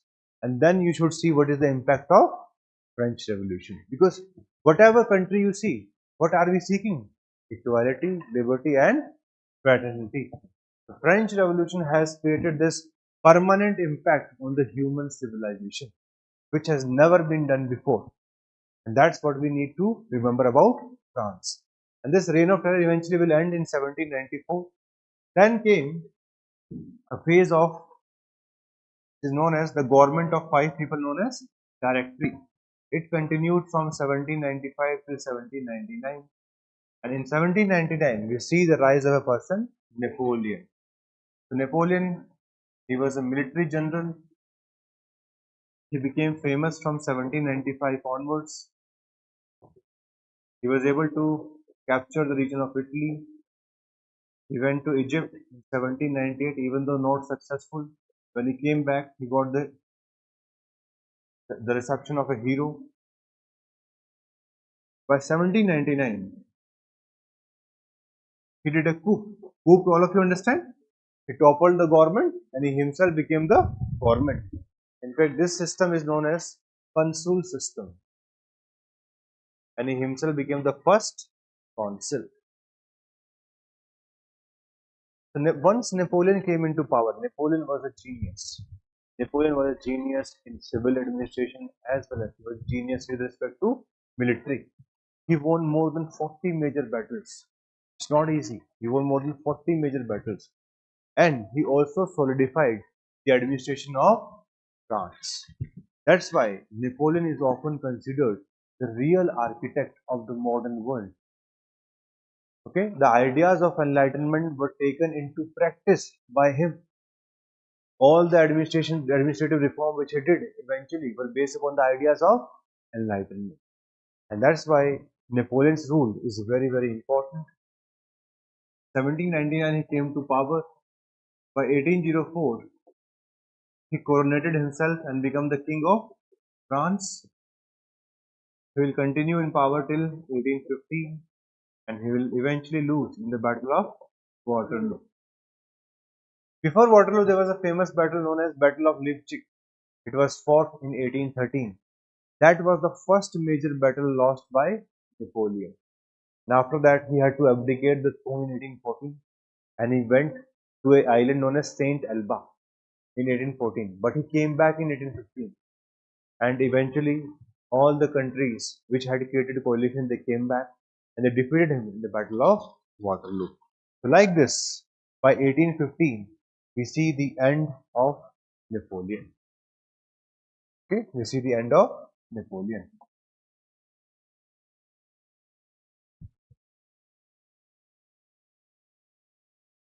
We'll go more into detail later on.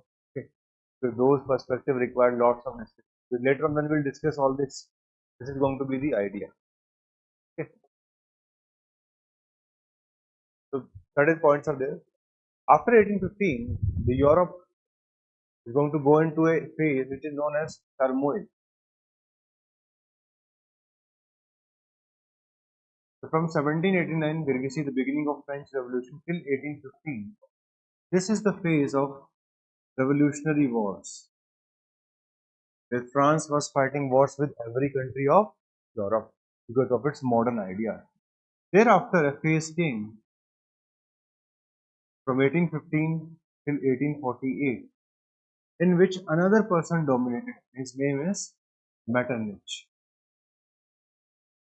Metternich, he was from Austria. He was a person who hated modern ideas. He was a reactionary. You understand the meaning of reactionary? Somebody who believes in conservatism, who believes in the old ideas. What were the old ideas? Absolutism, privileges, okay, the system of mercantilism, and the dominance of church. So he was a person who was believer in all that. That's why from 1815 till 1848, this is the phase in which eventually conservatism was spread by Metternich. But still, we see certain revolution, not of the scale of the French Revolution of 1789, but two revolutions became. They are known as European revolutions.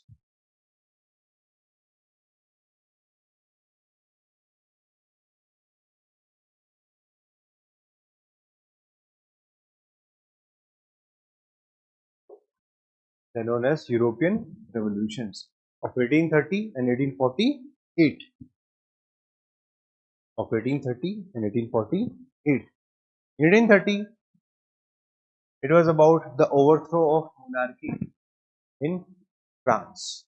Okay, so we had this Bourbon dynasty which was restored after the downfall of Napoleon, but this was overthrown in 1830. And finally, in 1848, France was declared as a republic. We'll discuss in detail about these topics later on, but because they are important from exam point of view, but certainly there's not much time to go into detail of that. But anyway, these two revolutions remain important. One thing which became significant from 1848 is the demand for the people of Italy and Germany for unification.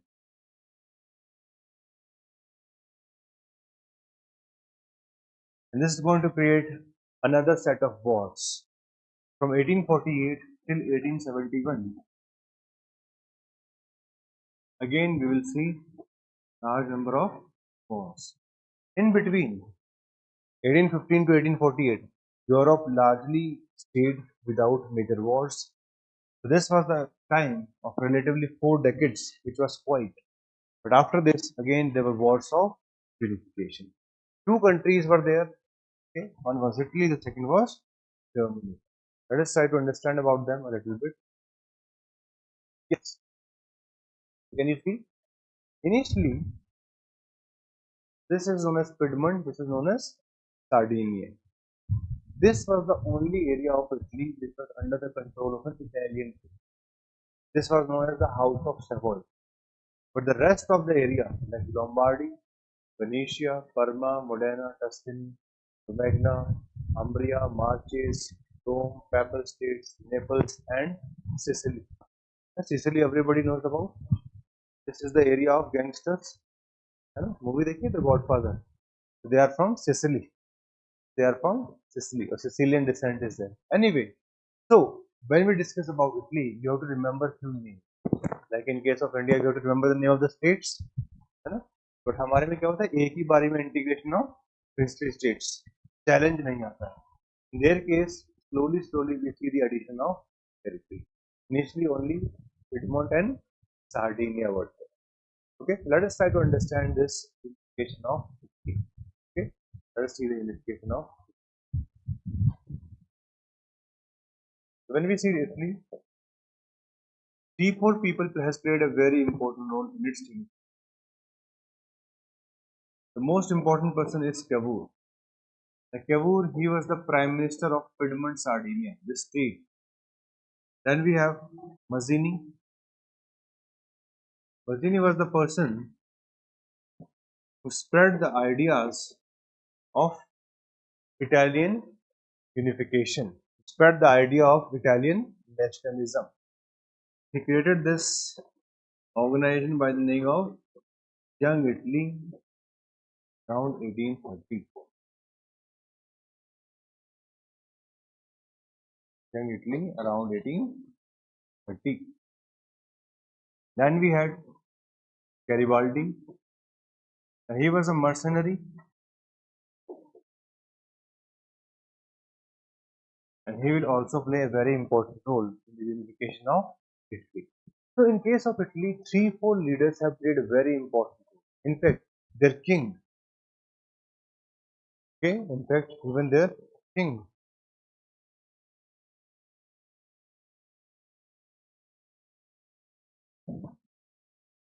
Victor Emmanuel II,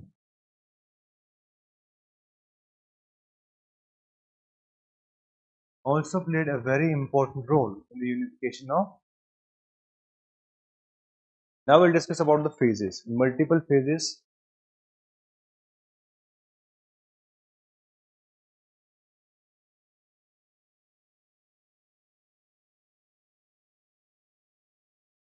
Okay. So first we'll start with, okay, see this map. So if you see this, you have to first understand which part of Italy was under the control of which country. Italy was facing foreign domination.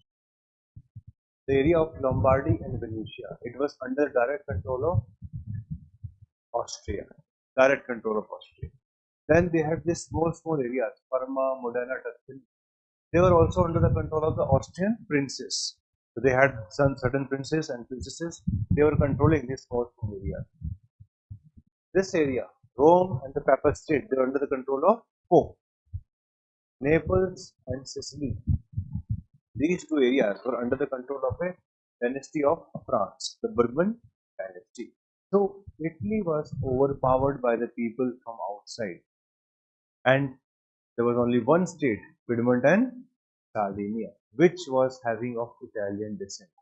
So they needed help from here or there. That's what they were banking upon. So the beginning of this unification starts with what is known as Crimean War.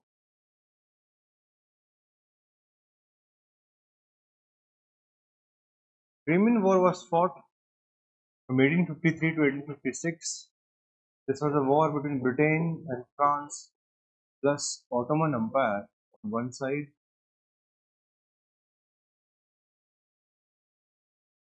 versus Russia on the other. Okay, versus Russia on the.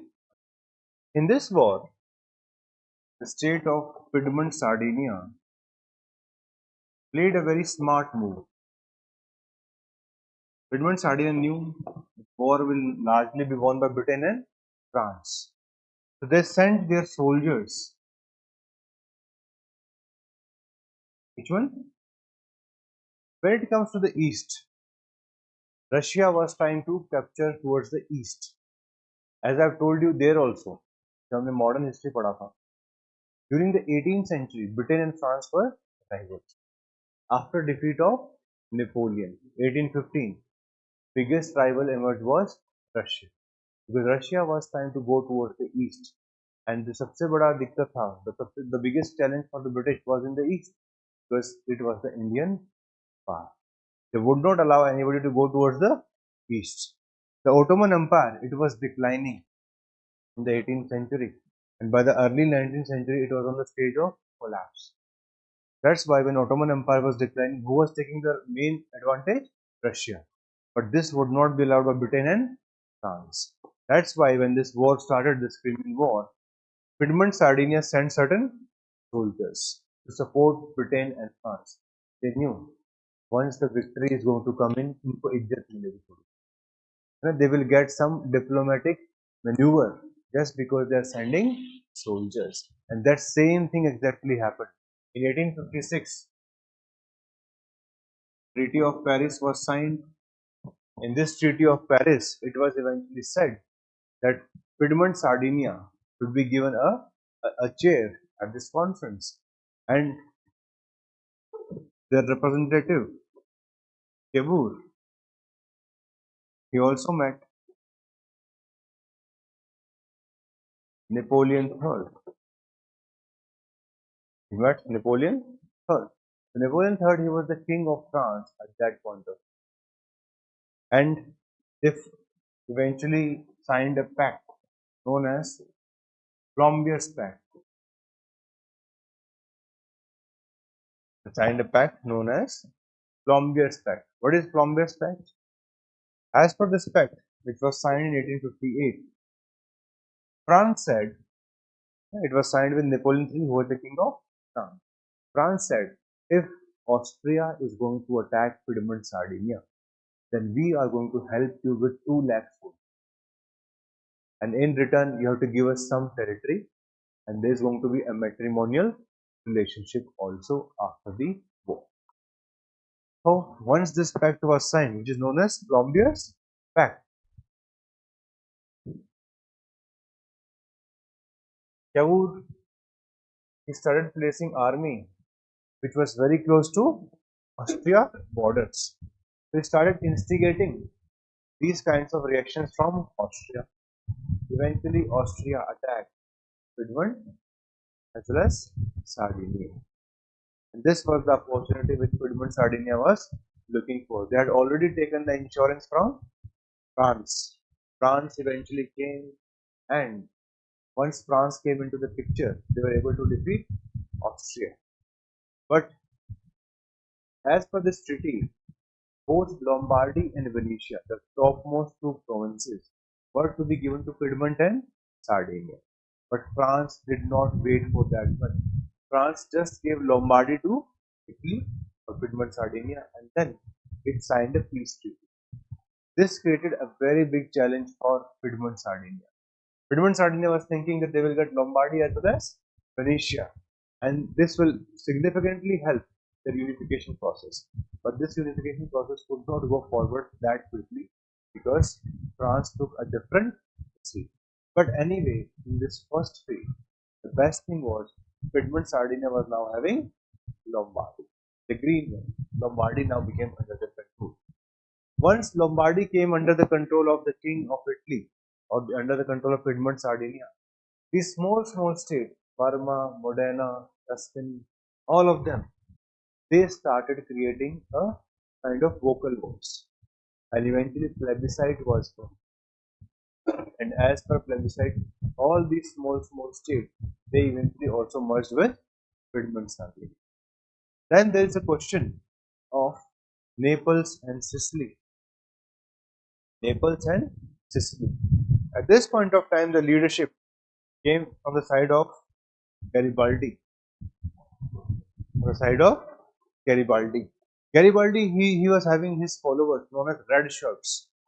His followers were known as red shirts, and his followers eventually, he along with thousands of his followers, they went to Naples and Sicily.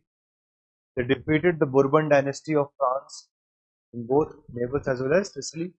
By 1861, the whole area of Lombardy, Parma, Modena, Tuscany, as well as Naples, it became part of a unified empire.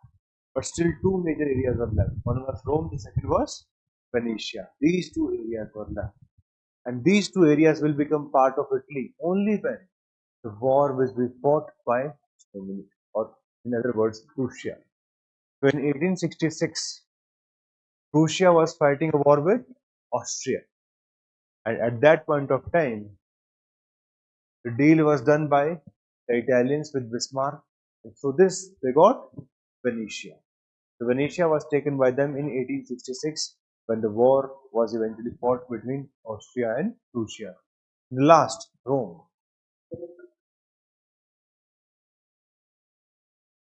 Before fighting for Venetia, France gave up. As per the treaty, it was said that they are going to help out in capturing the Venetia also. But before Venetia could be captured, France signed a peace treaty with Austria. So it was retained by Austria. It remained with Austria. Okay? And eventually, as all of us can understand, in 1870, a war was fought between France and the Prussia. And in this war, Prussia defeated France. Pope was always defended by France because they were Catholic. And at this point of time, this whole area of Rome was captured by the Italians. Only Vatican City was left. And Vatican City was now given to the Pope. That remains with the Pope even till today. Okay, these are the 4-5 stages. So, थोड़ा बहुत information cram करना पड़ेगा. You have to remember the information. Remember the information, it eventually sorts out. And in such kind of questions in the exam, you can also draw the map. Okay, the map like easily आप याद रख सकते हो, at least the important ones. So this is what is known as the unification of Italy.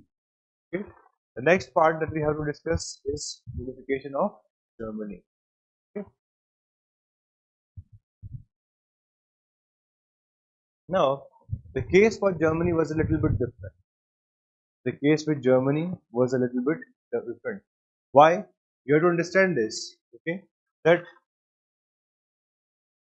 there was an empire of Austria towards the east, okay?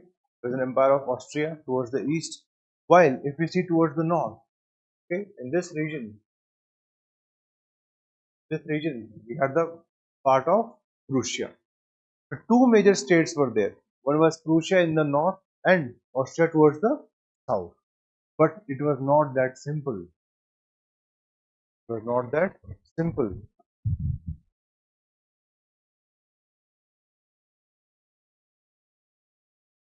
Napoleon played a very important role initially in the unification of Germany.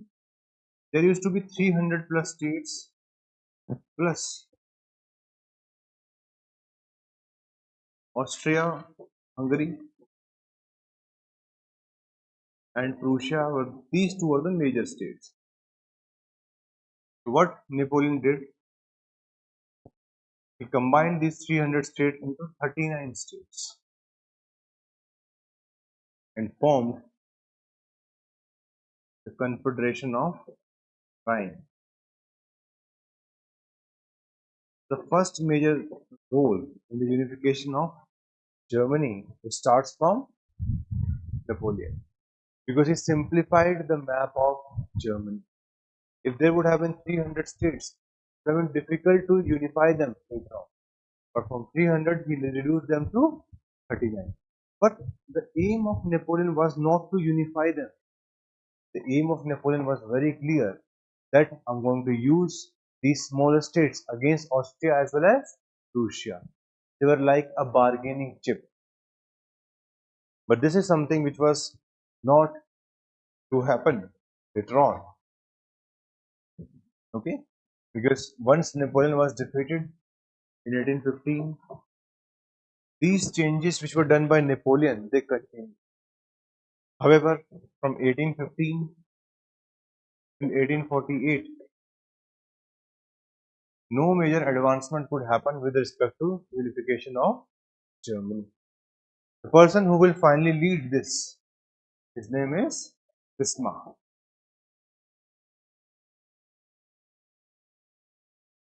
Bismarck became the chancellor in 1862, and then he created the plan through which he was going to create Germany. His plan was very simple. I will fight wars. He identified the enemies and then he pursued the policy of blood and iron. Three wars were fought by him, one with Denmark, second was fought with Austria, and the last war was fought with France. 1864, 1866, 1870.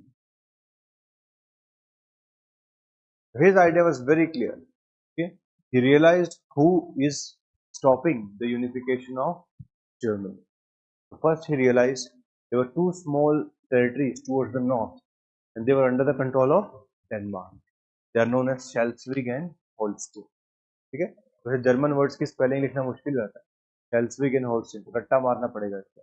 So he defeated Denmark, and then the next turn came of Austria. The biggest challenge with Austria only was a German territory, but it was also having a Hungarian part. And that's why it was not in favor of Austria-Hungary to increase the German nationalism, because it would have led to decline of its own empire. That's why Austria-Hungary was not in favor of the unification of Germany. And this was perceived by Bismarck, who defeated Austria in 1866. This is famously known as 7 Weeks War, in which Austria was defeated, but Austria was still treated with respect. It is not like that Austria was humiliated, because they knew in the future they would need the neutrality of Austria when they will fight a war with France. That's why finally in 1870 the war was fought with France. And France was not just defeated, it was humiliated. France was the most important country from 1789 till 1870. This was the undisputed power of the continental Europe. This was the intellectual superhouse of Europe.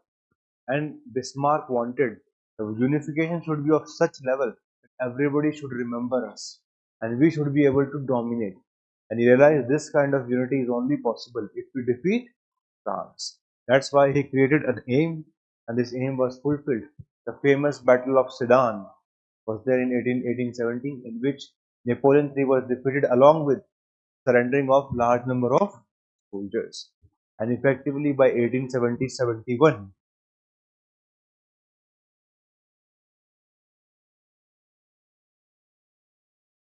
Germany was unified. But Germans went too far. Okay, the Germans went too far. This announcement was done at Versailles. Now, Versailles was the palace of the French. It is very close to Paris. And there was a famous Hall of Mirrors where this announcement was made. It was humiliating for France. But why are you doing the unification or the announcement of unification in our? But Germany wanted to make French feel humiliated. And then they signed this Treaty of Frankfurt. Treaty of Frankfurt was imposed upon France. Some of the territory of France was taken away, like Alsace and Lorraine. They were taken away, which is very famous for coal and iron. Okay, so Alsace-Lorraine was taken away from France, and this prepared the background for First World War. And when the First World War will end eventually, same Treaty of Versailles will be put on Germany. So, but this is not out of luck. This is a plan. Okay, this is a plan which was initially created by Germany, and eventually it was the revenge was taken by the French later on. Starting from 1871, it will create a very tension, a very problematic kind of atmosphere in the whole of Europe, and it will eventually end in the First World War. These are the revolutions which we need to study in world history broadly. The first major revolution is American Revolution. The second is French Revolution. Okay. Then we have the revolution which is that of 1830, 1848.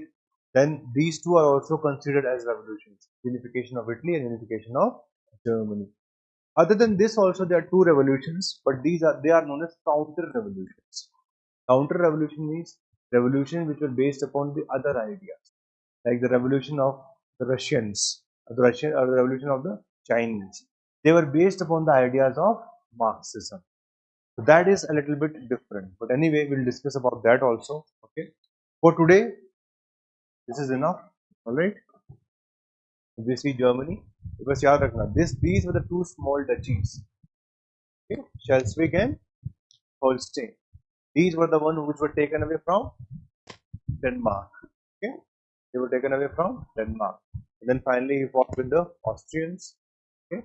And this was a seven-week war. The last part, it was the strategy of Bismarck. Okay, it was the strategy of Bismarck, and this is how he was able to defeat the French. And this is the Battle of Sedan is very important. Finally, the Treaty of Frankfurt was now imposed. Okay, so we'll end here today. Tomorrow we'll start from here. Okay, our focus will be on Industrial Revolution, and then we'll discuss about the First World War, Second World War, and Cold War. These are the three major topics. In between, we'll also discuss about Hitler and Mussolini, who are known as the fascist powers. Okay. Tomorrow we will end with the NCERT classes, the broad overview classes. On Saturday we'll have a detailed strategy session, and from Monday, as we have already discussed, we'll begin with the classes. Okay. तो आज यहीं पे finish करते हैं. Yes. If you have any question, you can ask. Okay. Question, I'm open to it.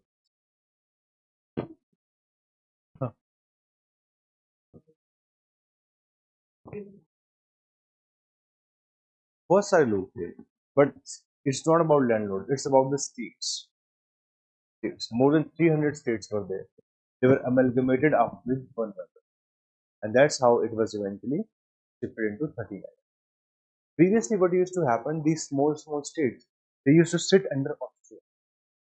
There was a parliament known as Diet, D-I-E-T, Diet Coke होती है ना? Diet is the name of the parliament of Germany. So under this Diet, this used to sit at Frankfurt. Okay? This Diet used to sit at Frankfurt, and that's where these small princes of Germany, they used to sit under the Austrian monarch. But since the French were against them, so what he did, he defeated Austria, and then he created this confederation of or Rhine Confederation. And by 1806, the map of Germany was now simplified.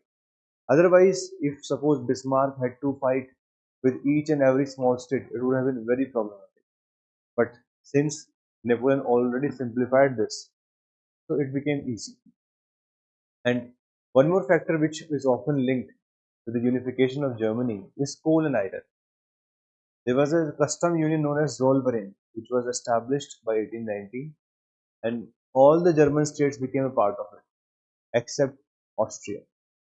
That's why economic unification happened first. Like in India, also we discussed socio-cultural nationalism, economic nationalism. So in Germany, economic nationalism came first, and later on, eventually, it also led to the political unification. That's what we need to remember. Any other question? Anyone?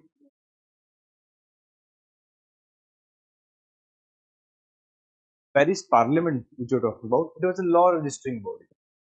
Like if any order comes from the king, like हमारा होता है ना, act comes, it becomes part of the gazette notification. So like that also, for them, if the king says something, it does not become an act unless it is taken care by Paris Parliament. Paris Parliament was dominated by bureaucrats. The bureaucrats said, why would we leave our privileges? And just to create pressure on the king, they told him, you do not have the authority, my lord. The authority is with a state general. Call them. If he would have been a strong king, तो कहता आओ हवेली बताते हैं तुम्हें कौन king है और किसका order चलेगा. But he was a weak person, and weak person have this personality that they accept whatever is being said by the others. They feel it like it is not within their power to do anything.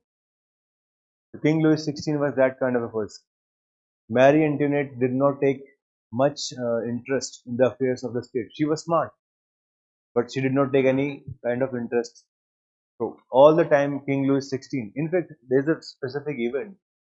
One of the minister of him was resigning, and when he was resigning, that minister was resigning. King Louis XVI said that I feel so bad for myself, and he said, "Why, my lord? I am resigning. You are not resigning. Why are you feeling bad? Because you can resign and I cannot resign." So this person was not happy with being a king also. So such kind of people should not be left with governance. Same happened with India under the Mughals after death of Aurangzeb. रंगीला कथक करना था life के अंदर, कर वो कुछ और रहा. So when such people come into power who do not have the willpower, who do not have the acumen to lead people, these kinds of things are going to.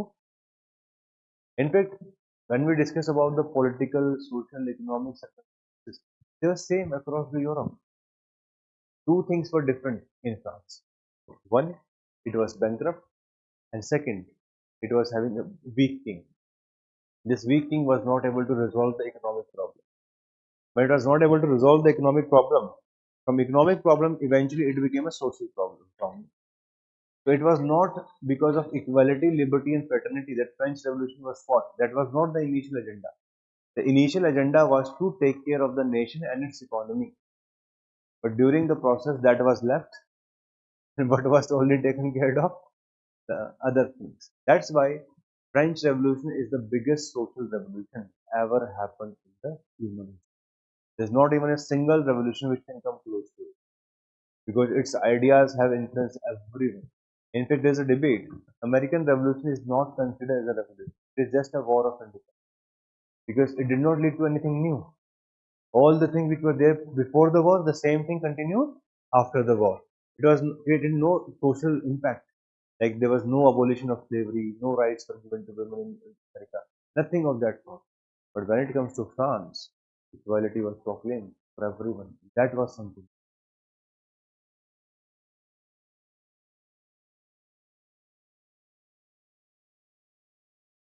So the social issue was also there, but largely it was because northern part of USA it was industrialized. Southern part of USA it was not industrialized. In southern part of USA there used to be plantation agriculture, and this in plantation agriculture they needed slaves. While in the northern part of USA, since it was industrialized, it needed cheap labor. The slaves were of no use, and in fact slavery was abolished in majority of the states of North America. So as a result of this, tussle started.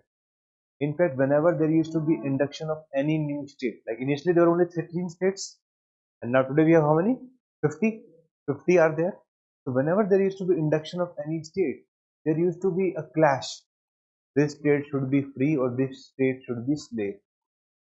This kept on happening for a very long. In 1860, elections were held. Abraham Lincoln, he was a person who was known for giving speeches or sympathizing with the slave people.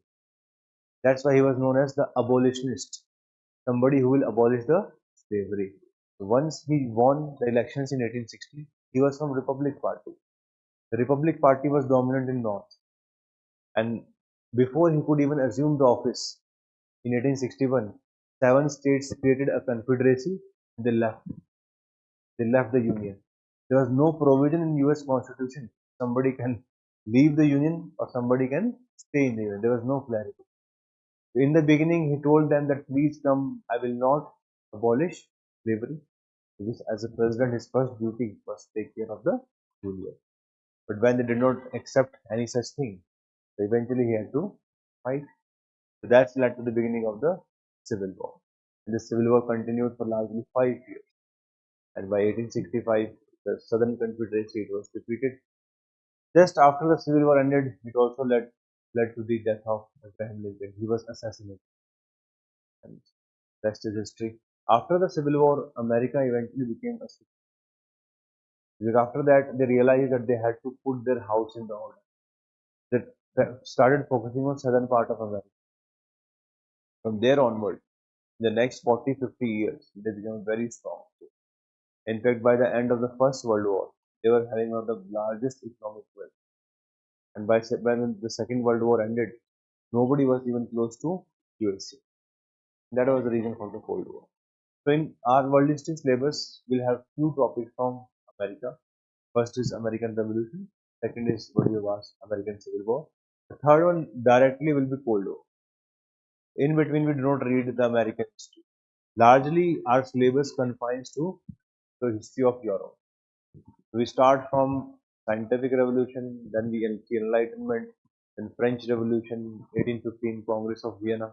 We'll discuss about that later. I have not used the word because short time in that we cannot discuss each and every.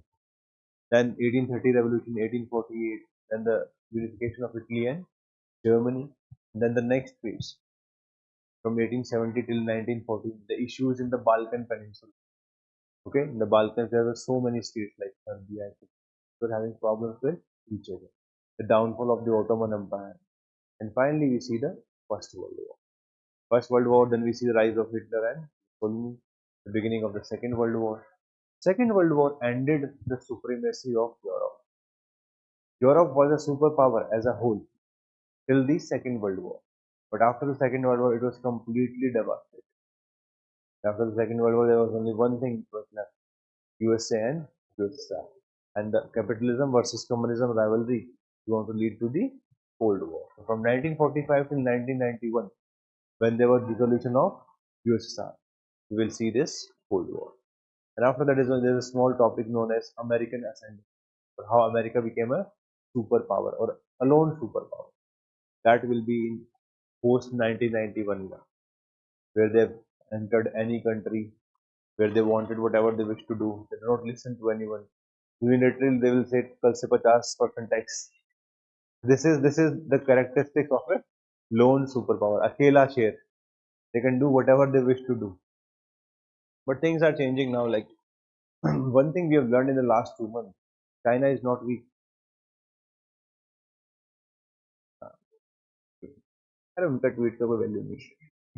He said कि I have ensured the the fight between India and Pakistan should stop. Even though he has not played, he is a person who wants constant marketing. ना पेट में कुछ पचता नहीं. As a leader, you should be strong. You should not take the credit on daily basis. But he wakes up and he sees on Twitter, I should say something.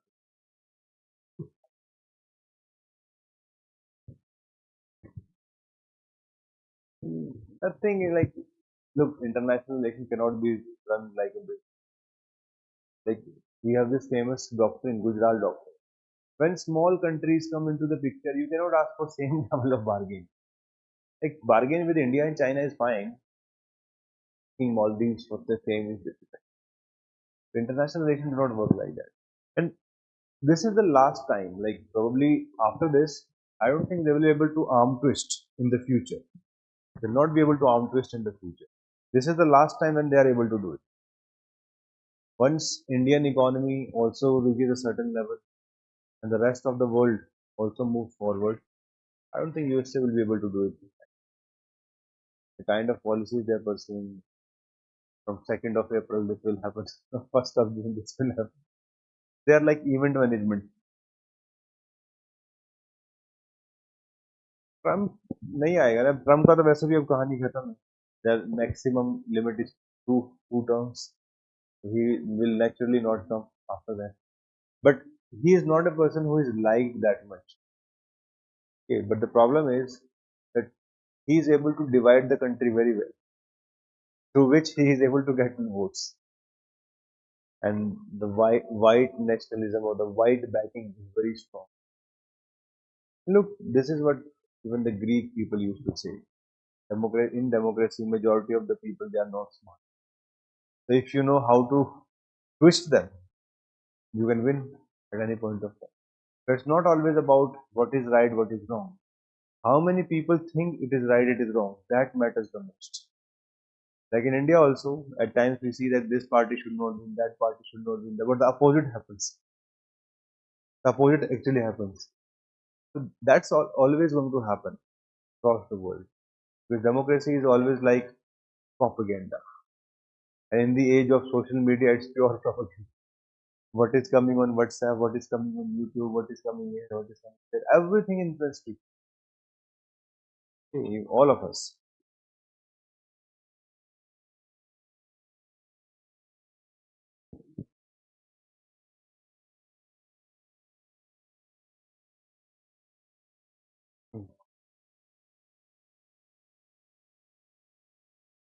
ज़्यादा नहीं पढ़ेंगे. Like Ottoman Empire के बारे में थोड़ा सा पढ़ेंगे.